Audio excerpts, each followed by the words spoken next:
Daghang salamat og mayong hapon kanatong tanan.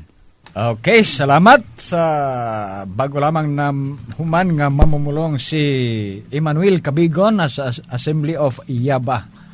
Sa makausap ha, pwede mong mo partisipar, mo pangutana, mo question inyong ipalusot dire sa ato ang programang Sangka sa Katarungan na mga kasama rin. Pwede mong mo text sa nagkariyang cell number nila kung naswito mo. Kaya karing uban ini, doon na may mga programa po din sa ato ang tulumanon. Ato na isunod ang laing mupahayag kabahinan ining larawan. Pinag-iusab ni Shelbert Donduyano. Daghang salamat moderator o sa tanang nitambong diri. Maayong hapon sa tanan. Ang akong ipaambit ron ang sa Katoliko nga side kay specialize magyud ni sa Katoliko kung maghiskot og ibuto larawan. Now, ako maghagit lang ko sa matag usano kung maghiskot og ribulto. Murag gi-condemn yun ang ribulto tungod sa ginahimo nga pagluhod o gani iapila ng paghalok, no? Now, hunaon lang nato pagayo. Sa Biblia ba dunay pagdili og ribulto? Ang tubag duna. Sa Biblia ba ang Dios gapahimo og ribulto? Ang tubag aduna. Pananglit sa Exodo 25 tudling 17 hangtod 22. Sa pangutana po, ang templo ba o balay alampuanan dunay mga ribulto? Now, gihulagway pinagig pananawon Ezekiel 41 15 hangtod 20 nga naay ribulto. Di ba? Dili lang kay kanang Ezekiel na pailain na. Dayon sa pangutana nga ang templo ba balay alampuanan? Balay alampuanan. Naabay ribulto aduna. So naata karon sa paghusay, uy. Naama pud ay mo basihan Katoliko. Now adto ta sa maayo unta og taas tag panahon kay ato ning ma-explain og ayo. Pero ato lang move on, no? Kaganina nakadungog ko sa Assembly of God nga nagsaysay nga iyang gipasabot nga ang Katoliko gaman og mga termino para molusot mo iyang gipasabot baprasan ang veneration o adoration. Wala man sa Biblia. Gipasabot niya nga gigamit lang na sa Katoliko para makalusot nga naa di ay yukbo nga dili pagsimba ingon nga Dios. Now, timan-an nato nga dili biya supak sa Biblia nga ang usa ka pagtulunan nga naa sa Biblia hinganlan natog termino nga wala sa Biblia. Pananglit kanang Trinity. Dili na mabasa sulod sa Biblia, pero pwede nato nang gamiton paghingalan sa doktrina nga gitudlo sa Biblia nga usara ka Dios pero tulo ang persona. Di ba? Nakaron ang pangutana kana bang veneration nga dili mabasa sa Biblia litra por litra naa ba nay gipasabot sa Biblia? Unsa man ang veneration? Honor na siya para sa tao, mga santos o bisan kinsa. Unya naa ba na sa Biblia ang pag-honor o gani luhod pagani pagluhod og tao nga dili pagpakadios? Na ikaduhang hari 13:1 si Elijah giludhan. Sabton ba to nga katong pagluhura pagpakadiyos nga kanang gitawag sa Grego og Latria dili. Pwede na to na tawgon og honor o pagtahod, pwede po na veneration. Ug way mabasa sa Biblia nga daotan kung tawgon og veneration. Di ba? So mao na nga wala mo ingon ang Katoliko nga kanang adoration o veneration mabasa gyud na sa Biblia, litra por litra, pero ang gipasabot na as Biblia. At tutas bagong tugon, naabay pagtahod og balaan. O santos, buhat 16, 29 og 30, si Pablo og si Silas giludhan. Pero wala badlungan ni Pablo og ni Silas. Ang galuhod, nilang duha. Kay naa si ilang unahuna nga naay pagluhod nga dili sabton pagpakadiyos. Tahod lang o honor lang o veneration lang. Di ba?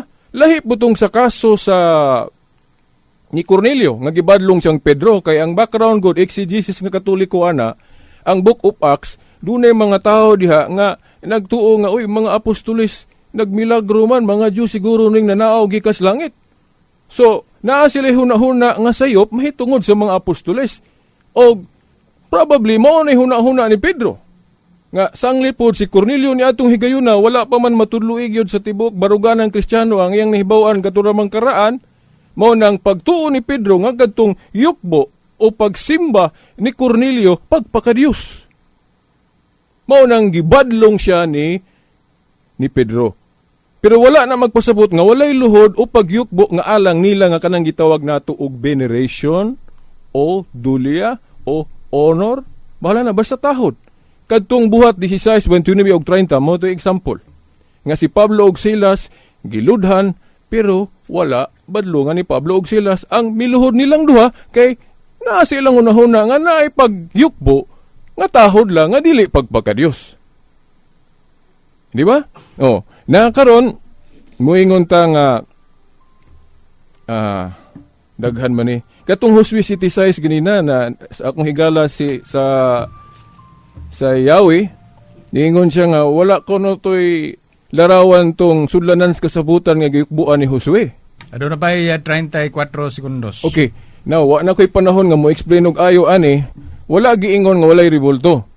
Ang prueba nato nga naa toy ribulto kay gihulagway man na sa Exodo 25 giunsa to paghimo nga naa gitoy ribulto sa ibabaw.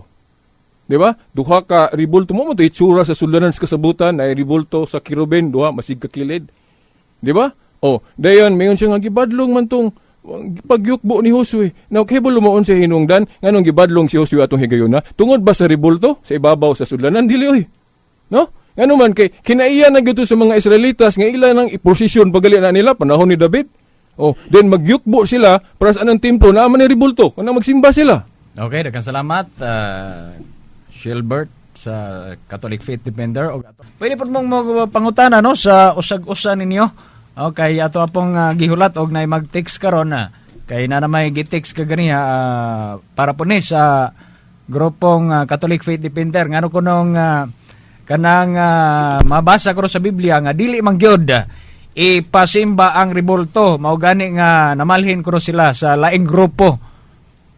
Ato ning hatag ni kasamang Shilbert o di ba kani ikaw na kasamang Shilbert. Okay, mauni ang sa una manggod no, mga igsuon parehas pug ko ninyo, no. Pero mabasa gyud sa Biblia. Mabasa sa Biblia nga naipagsimba nga dili sabton pagpakadiyos. Example sa 1 Kronikas 29:20 no sa King James basahon na to. And David said to all the congregation, "Now bless the Lord your God," and all the congregation blessed the Lord of God of their fathers, and bow down their heads, and worship the Lord and the King. Dinhi makita nato nga ang Dios gisimba og si Hari David. Sa Daniel 2:46 pod si Daniel gisimba, giworship. Pero dili to sabton nga simba nga pagpakadiyos. Kay sa old gamit gud anang termino nga worship. Dili na kay latria lang nga simba alang sa Dios, pwede na sabton nga honor.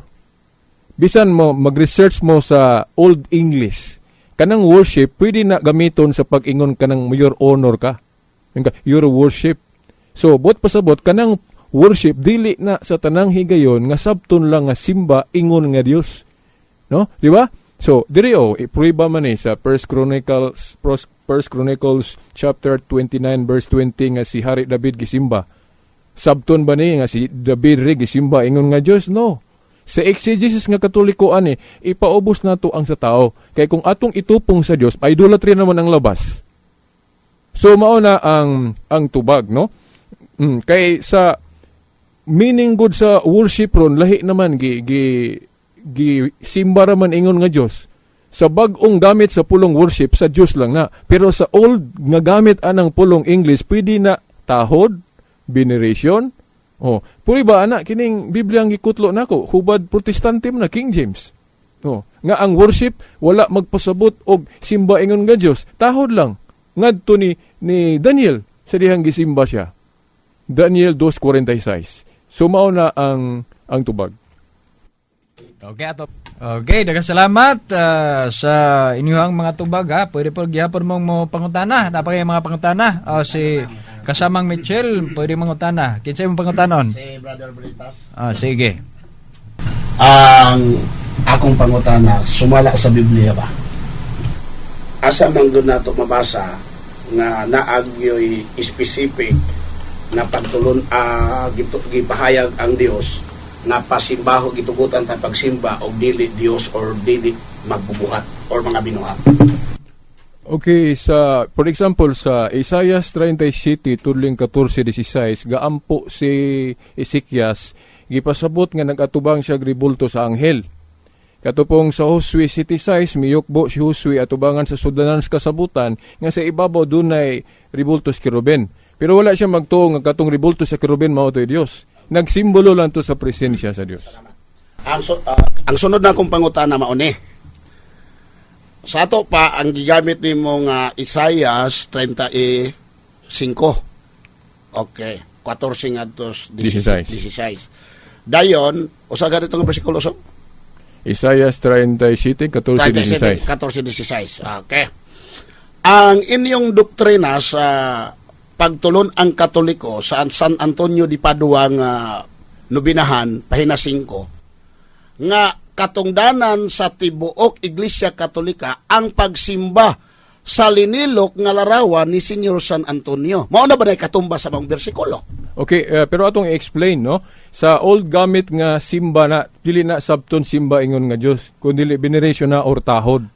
Ang pangutana, asa man ani mo mabasa na nga interpretation nga ang San Antonio de Padua ang pagsimba diha dili simba ingon nga Dios kundi dili veneration pagtahod. Klaro man ko kayo nang mabasa nga katungdanan sa tibuok katilingbang Katoliko ang pagsimba sa linilok nga larawan ni San Antonio. Okay, maulagi na ang tubag, Brad Mitch, nga kanagong termino nga worship, nag-undergo na og change used og change pag-meaning. Sa old gamit anang pulong simba, dili na sabton nga simba ra ingon nga Dios. Mahimong sabton na nga pagtahod lang. Para sa nang moingon ka sa Britain, may your worship, dili na sabton ingon simba ingon nga Dios, tahod lang na. Sunod pangutana.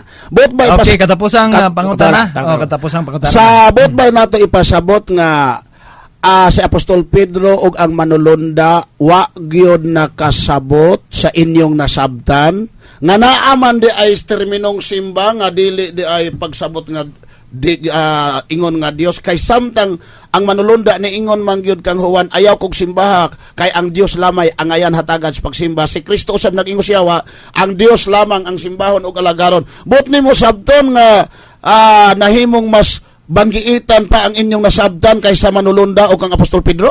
Okay, parehas lagi na sa kanang sa katong sa pinadayag o katong sa kaso ni Cornelio nga gibadlong siyang Pedro. Ako naman nang explain ganina, no? Nga huna-huna ni Pedro o katong sa anghel dito o katong sa Book of Revelation nga divinize ang worship dito.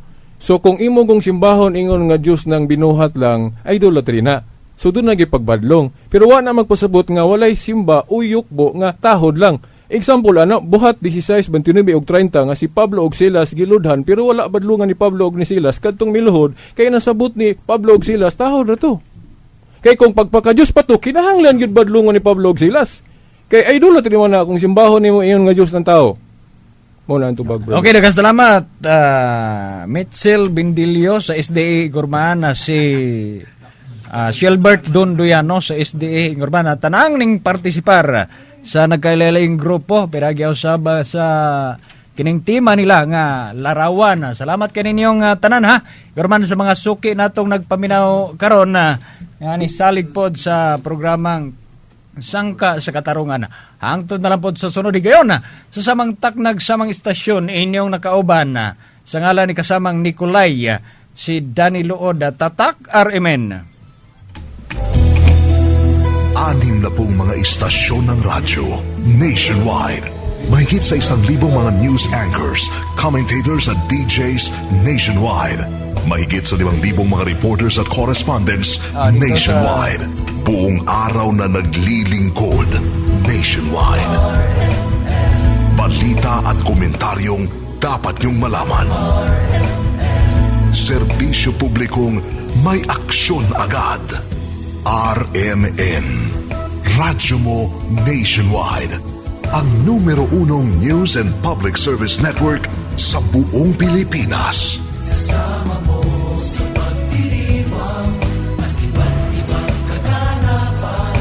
Yan ang Tatak RMN. Sa Dipolog, ito ang DXDR 981. Tatak RMN. DXDR. Tatak RMN.